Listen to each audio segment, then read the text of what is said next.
Yeah, came at 17. Damn.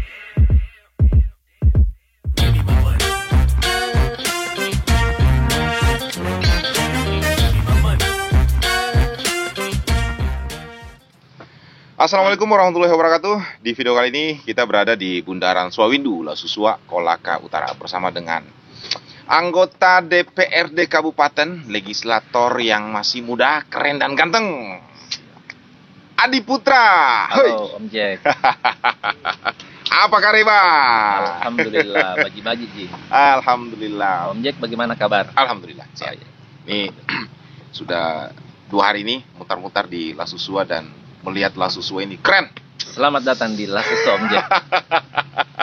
Ada beberapa narasumber yang istilahnya kompetensinya pas lah untuk kita jadikan bahan sharing. Bagaimana penonton Kampung Anggrek ini bisa dapat banyak motivasi. Nah, salah satunya adalah orang keren yang ada di depan saya. Alhamdulillah. Adi Putra. Oke, baik. Besar di Makassar, hampir menghabiskan sekolah di sana. SMP di sana ya? SMP, SMA, dan kuliah S1, S2 di Makassar semua. Balik lagi ke Lasusua pas mau nyalek. Ini ceritanya gimana ini? Jadi saya cerita sedikit. Iya. Setelah saya S1 itu saya sempat jalan. Kebetulan dulu saya punya usaha pribadi yang bergerak di bidang konveksi. Sambil jalan itu setahun lebih saya disuruh pulang sama keluarga untuk maju calon kepala desa. Saya kaget. Calon kepala desa? Iya. Saya bilang, waduh, pada saat itu saya umurnya 24 tahun lebih. Saya mau disuruh sama keluarga untuk maju calon kepala desa. Saya tolak. Saya bilang, kepala desa itu harus punya pemikiran yang dewasa. Kalau bisa umurnya agak tua dikit lah. Tapi setelah itu keluarga tawarin lagi, coba maju di legislatif aja. Akhirnya saya lihat-lihat partai, akhirnya saya iakan, oke. Saya lihat-lihat partai, berarti memang di situ yang menyeleksi partai di situ. Iya, harus lihat-lihat partainya dong. Karena kalau mau duduk harus lihat-lihat dulu di partai ini siapa sih kompetitornya. Iya. Bisa duduk nggak kalau lawan mereka ini? Iya. Seperti itu. Akhirnya saya pilih Gerindra untuk saya masuk kemudian maju sebagai calon legislatif pada saat itu tahun 2018. Iya. Yang ini ya. Pemilihan yang kemarin ya. Pemilihan yang kemarin kan. Nah, memang kan kita waktu kecil ini memang ada ketika ditanya, nak, apa cita-cita Atak kalau besar? Oke, jadi apa gitu. Iya, betul. Memang anggota dewan menjadi seorang legislator ini memang menjadi pilihan atau menjadi cita-cita atau dream di masa kecil, atau memang secara tidak langsung tiba-tiba dapat? Saya tidak pernah punya mimpi untuk menjadi politisi, untuk menjadi anggota DPR. Dulu di zaman saya masih SMA itu mimpi saya mau jadi polisi. Oh, mau jadi polisi? Iya. Bang, mau jadi polisi, Bang. Mau jadi polisi saya dulu. Karena pakaiannya keren. Iya. Kemudian tidak butuh sekolah lagi sampai kuliah. Tamat SMA daftar lulus ya jadi polisi. Pada saat itu.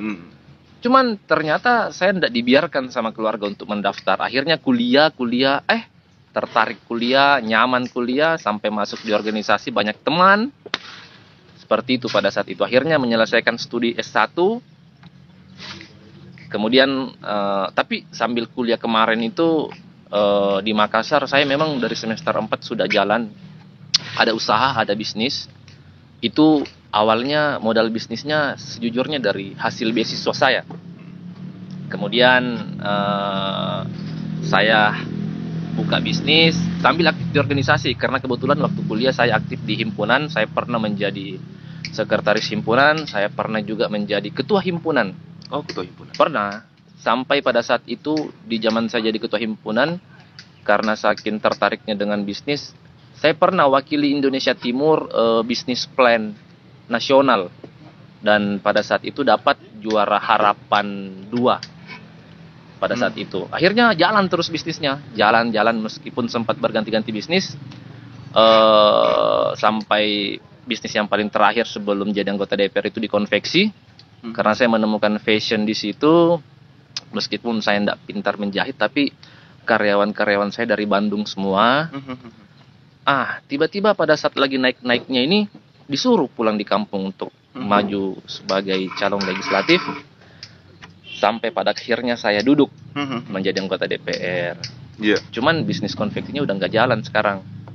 Nah ya seharusnya passion sebelum jadi anggota dewan ini yang dibawa nih ke pada saat menjabat di anggota dewan ini, biar anak-anak muda bisa di situ kan sudah maksudnya dengan mendapat istilahnya kepercayaan dari masyarakat.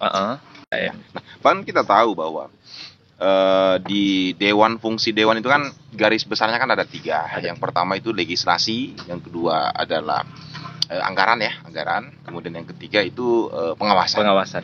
Nah, dengan Adi Putra duduk jadi seorang legislator di Kolaka Utara, apa sih yang bisa berubah dengan adanya Adi Putra di situ?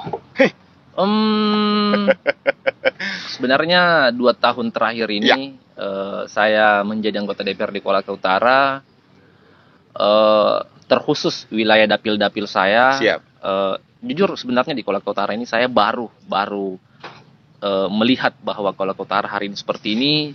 Dulu kan saya kalau balik di kampung mau lebaran, itu kan tidak pernah memperhatikan kondisi Kolaka Utara hari ini. Tapi setelah saya duduk jadi anggota DPR, baru memperhatikan apa sebenarnya yang dibutuhkan oleh masyarakat Kolaka Utara.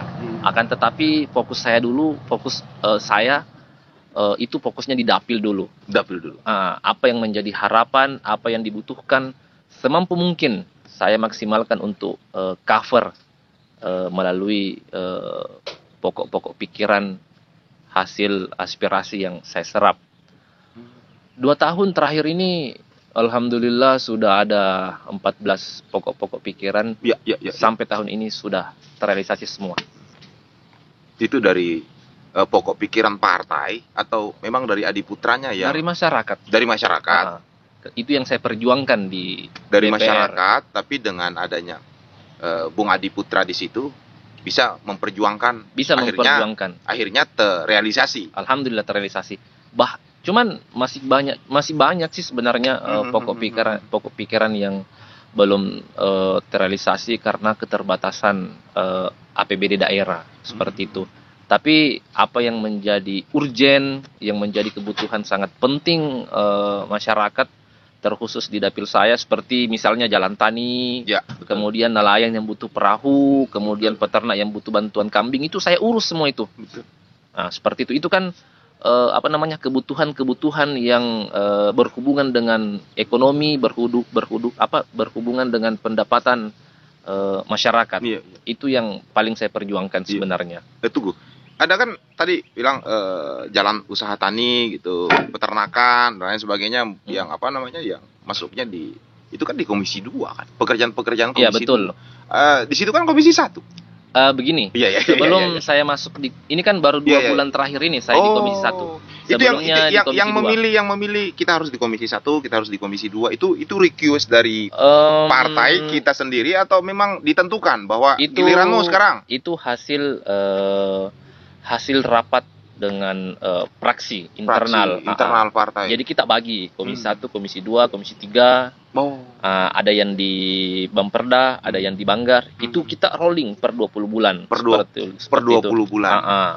Jadi 2 bulan terakhir ini saya sudah masuk di Komisi 1 sambil saya melihat-lihat apa yang harus saya lakukan di Komisi 1. Karena jujur di Komisi 2 kemarin itu yang berhubungan dengan ekonomi dan keuangan. Jadi maksudnya passion saya begitu. Jadi saya enak kerja seperti itu. Jadi setiap ada kunjungan-kunjungan yang berhubungan dengan ekonomi, saya pasti betul-betul sambil belajar juga, sambil saya kawal juga seperti itu. Jadi sebenarnya di DPR itu kalau saya secara pribadi Karena tidak mungkin semua aspirasi masyarakat kita cover. Betul. Nah, tidak mungkin karena banyak keterbatasan. Jadi kita tinggal melihat-lihat saja. Kalau misalnya anggarannya kecil, apa ya kira-kira cocok dengan anggaran segini? Kalau agak gede anggarannya ya lumayan, kita bisa porsikan untuk apa misalnya. Tapi kalau yang kayak kecil-kecil itu apa ya yang kira-kira berhubungan dengan pendapatan masyarakat, berhubungan dengan ekonomi masyarakat. Nah, itu yang saya masukkan seperti itu.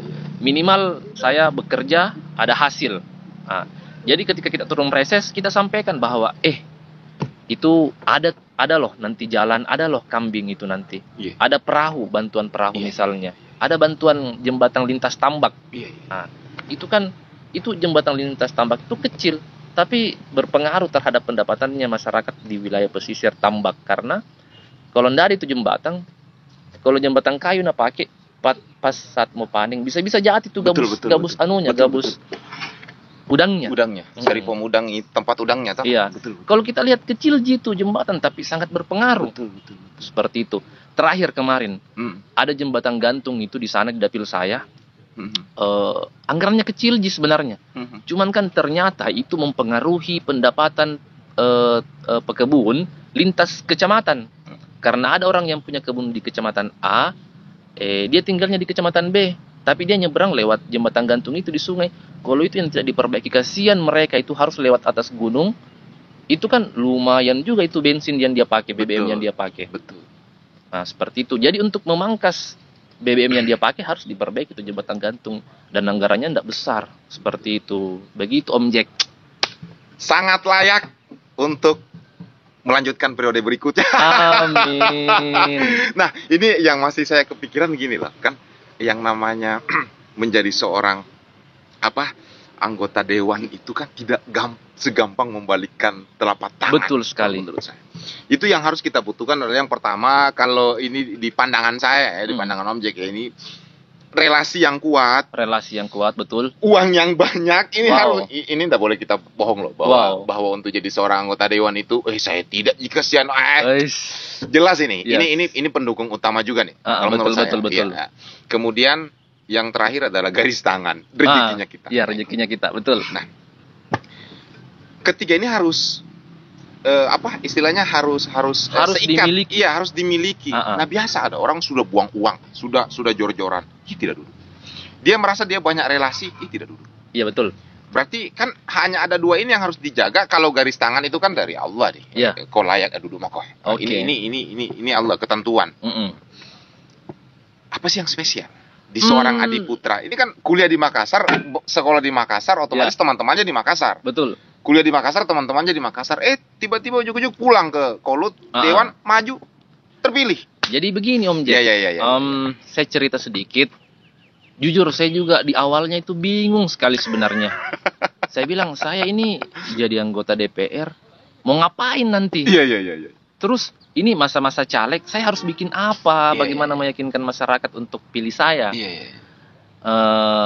Tapi jujur waktu nyalek kemarin itu tidak ada anak muda yang caleg, tapi yang seumuran saya mungkin 1, 2, 3 orang bahkan di dapil saya itu mungkin saya hanya sendiri yang anak muda.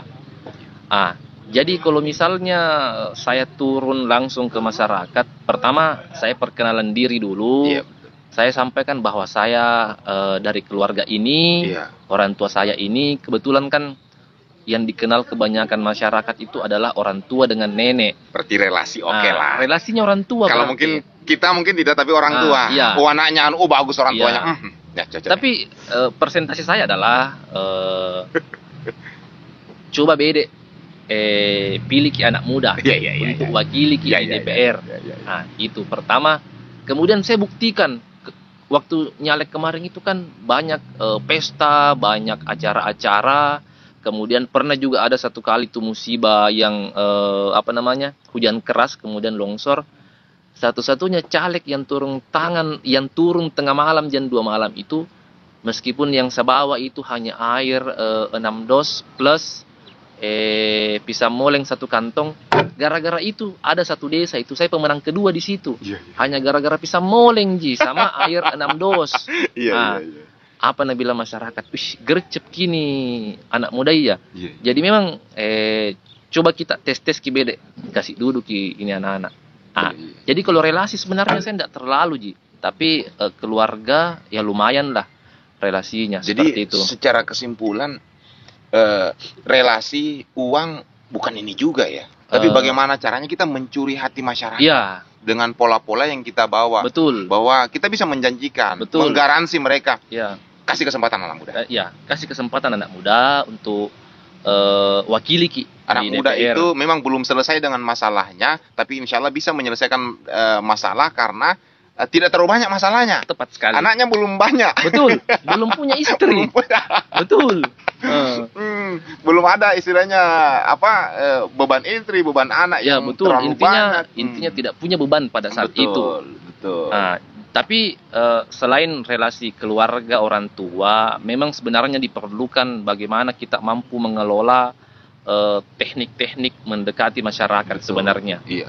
Jadi saya itu kalau nadorongkan ke kopi orang ku minum ki, meskipun sebenarnya saya tidak doyan kopi. Iya. Kalau nadorongkan ke teh, ku minum ki juga, meskipun sedikit. Walaupun pulang asam lambung gitu. Iya. Kemudian saya juga paling tidak suka itu makanan pedis. Apapun yang nak kasih Kak, tidak pernah Kak bilang tidak bagus. Saya bilang enak, meskipun pedis enak, meskipun pahit enak. Tapi jangan posisi seperti itu jangan pada saat mau nyalon. Iya. Ya harus nggak sekarang dong. Pun harus begitu. Tidak dong. Nah ini kan saya sering ditanya tuh sama teman-teman. Jack, kau kan sekarang istilahnya sudah banyak relasi dan bisa dong berbagi ke kita kira-kira siapa sih yang bisa kita jadikan panutan gitu. Ya kan untuk melihat orang itu kan untuk melihat suksesnya orang itu kan tergantung dari 3 hal ini, siapa temannya dia bergaul, apa yang dia baca dan siapa yang dia subscribe dan dia follow gitu. Oke. Kira-kira untuk anggota dewan sendiri ada enggak yang bisa dijadikan inspirasi? Dan saya selalu bilang satu inspirasi kok saya kalau anggota dewan RI saya bilang. RI. Iya. Dari Golkar KDM, Kang Deddy Mulyadi. Kenapa? Karena dia aktif di medsos. Aktif di medsos dan gayanya beda dari yang lain. Oke. Makanya saya sering mereferensi orang kalau mau kuliah anggota dewan kerjanya ini tongkrongi channelnya ini KDM. Nah itu yang apa istilahnya masih kurang provinsi kabupaten yang mengikuti pola-pola seperti itu. Nah saya mau kalau anak muda mungkin sudah banyak nih, sudah mungkin di Kolaka salah satunya yang ada di depan saya. Di Kolaka Utara ya, Kolaka juga seperti itu dan di Provinsi Sulawesi Tenggara pada umumnya.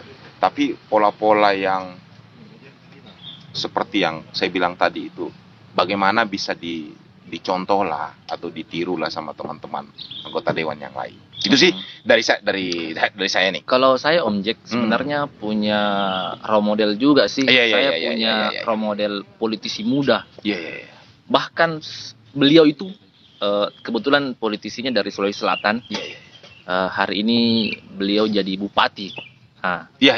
Sebenarnya itu yang saya jadikan saya banyak melihat Instagramnya. Saya sebenarnya kepengen untuk ngobrol dengan dia. Saya mau tanya langsung orangnya. Dia bagaimana caranya menjadi anggota DPR provinsi 2 periode sampai menjadi bupati. Itu yang mau saya tanya. Saya mau tahu dulu perjalanannya sampai menjadi bupati, kemudian setelah jadi bupati, setelah jadi anggota DPR, apa yang dia lakukan, kenapa melejit ke karir politiknya, seperti itu.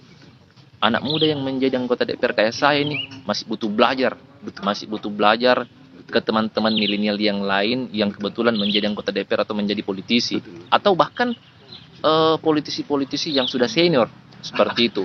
Pernah dia bawa materi di suatu daerah itu, saya datang, mau Kak bertanya, enggak dikasih Kak waktu untuk bertanya pada saat itu. Jadi tidak sempat. Siapa sih? Penasaran. Sebut namanya. Oh iya, saya sebutkan namanya Bapak Adnan Purihteksan. Dia Bupati Goa. Pak Adnan.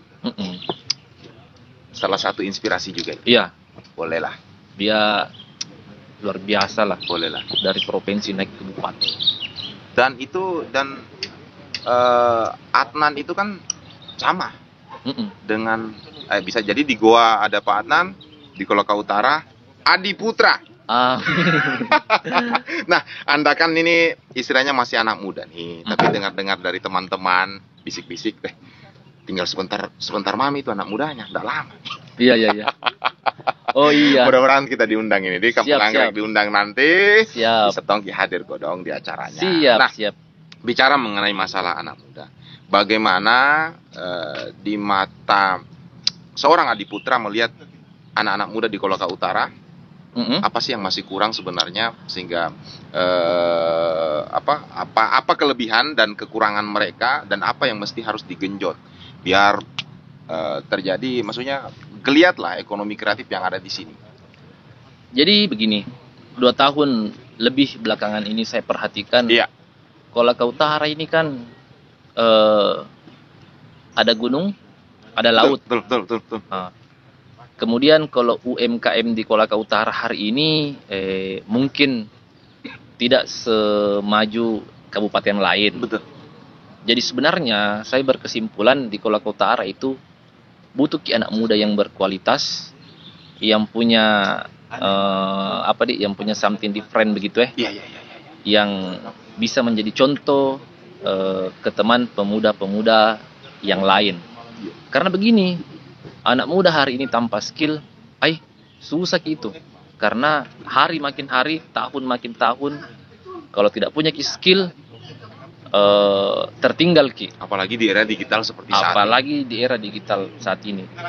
Dan jujur Om Jack, saya punya mimpi itu di politik panjang karirku. Tapi jika seandainya tidak di politik lagi, saya sudah persiapkan semua.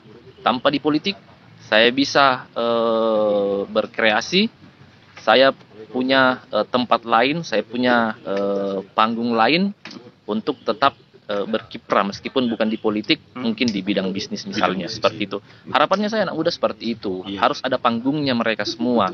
Kalau pemerintah tidak siapkan panggung, mereka harus siapkan panggung sendiri dengan dengan skillnya begitu. Kemudian itu yang saya bilang tadi, perlu skill. Teman-teman pemuda hari ini harus punya skill, harus punya nilai jual, seperti itu.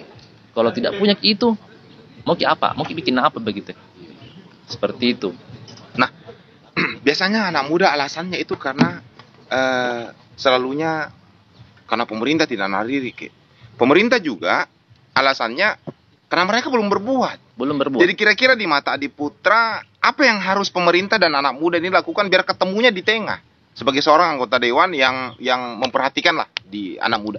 Jadi pertama untuk anak muda, kurangi rebahan. Kurangi rebahan. Perbanyak bergerak, perbanyak berkumpul, kemudian perbanyak belajar dengan siapapun yang kita anggap bisa kita kasih ilmunya, bisa kita ajar, dan bisa kita jadikan role model. Kalau tidak ada di Kolaka Utara, cari di kabupaten lain. Saya, kalau ada yang kubutuhkan, mau belajar, saya cari sampai dapat ilmunya. Itu yang terpenting sebenarnya. Kemudian pemerintah, mungkin pemerintah hari ini belum sampai kepada titik untuk memperhatikan anak muda. Itu pun kalau anda perhatikan belum maksimal. Betul. Nah itu kan tugas-tugas dari DPR juga kan dalam hal bagaimana anggaran ini tepat sasaran gitu. Oh, di DPR kalau di pembahasan anggaran kemarin, kebetulan saya sudah masuk di Banggar, itu ada dana ada memang dana disimpankan untuk kegiatan-kegiatan kepemudaan. Tapi jangan berharap dari kegiatan APBD, harus lebih kreatif. Seperti itu. Saya bilang begini, Kolaka Utara ini kan sebenarnya kaya dengan akan kekayaan alamnya, gunungnya ada, lautnya ada. Kalau itu yang kita kemas, bisa menjadi tempat wisata. Cuman hari ini sebenarnya Kolaka Utara ini memang butuh pemuda yang punya nilai kreatif yang tinggi untuk bisa mengemas apa yang bisa dikemas dari sektor pariwisata misalnya. Kemudian hasil bumi seperti itu. Kolaka Utara, apa yang tidak bisa ditanam bisa semua ditanam. Tinggal bagaimana kita kemas sampai punya value dan harganya mahal. Misalnya hari ini kan pemerintah punya program besar di Kolaka Utara itu kakao. Betul. Kalau ada anak muda mampu kemas kakao menjadi coklat artinya ada nilai lebihnya, itu akan lebih mahal harganya sebenarnya. Itu. Sebenarnya saya secara pribadi juga, saya senter-senter keju itu kakao. Iya. Mau dibikin apa ini kakao, mau dibikin jadi coklat apa, supaya punya nilai jual. Kalau punya nilai jual, dijual sampai di luar, secara tidak langsung Kolaka Utara akan dikenal sama orang di luar. Seperti itu Om Jack. Thank you Kak Adi Putra, luar biasa. Terakhir mungkin saya hanya nitip salam sama calon ibu. Siap. Dan juga keluarga di rumah, kemudian teman-teman di DPRD Kolaka Utara. Salam sama mereka semua. Baik, terima kasih sudah menemani Om Jack ngobrol-ngobrol. Siap Om Jack. Bagaimana memajukan anak muda. Siap. Bagaimana bidang ekraf bisa menggeliat lah. Bukan hanya di Kolaka, bukan hanya di Kolaka Utara, tapi khususnya di Sulawesi Tenggara. Amin. Biar berubah nih, istilahnya PAD di Sultra kan saat ini masih dimenangkan oleh perkebunan. Betul. Kedua tambang. Ekraf ini masuk di posisi kelima. Kelima. Nah, bagaimana caranya anak-anak muda ini semakin menggeliat biar bisa ekraf ini bisa mengalahkan tambang. Karena kalau tambang saja yang seperti itu, jangan sampai tambang jadi nomor 1, selesai kita Sultra. Betul. Jadi kita sih maunya PAD Sultra dari ekraf gitu, dari anak-anak muda lah. Dari anak muda, dari kreativitas teman-teman. Apalagi sudah di Kolaka Utara, insya Allah sudah dimulai dari seorang Adi Putra. Insya Allah, saya upayakan untuk menjadi yang terbaik. Siap. Di sisa periode ini saya akan bekerja secara maksimal. Siap.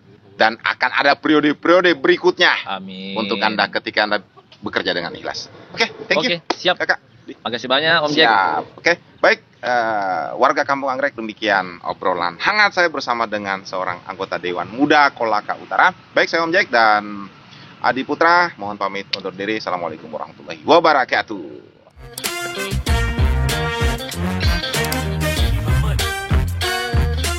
Hey, check this out. I gave you 10 a week ago.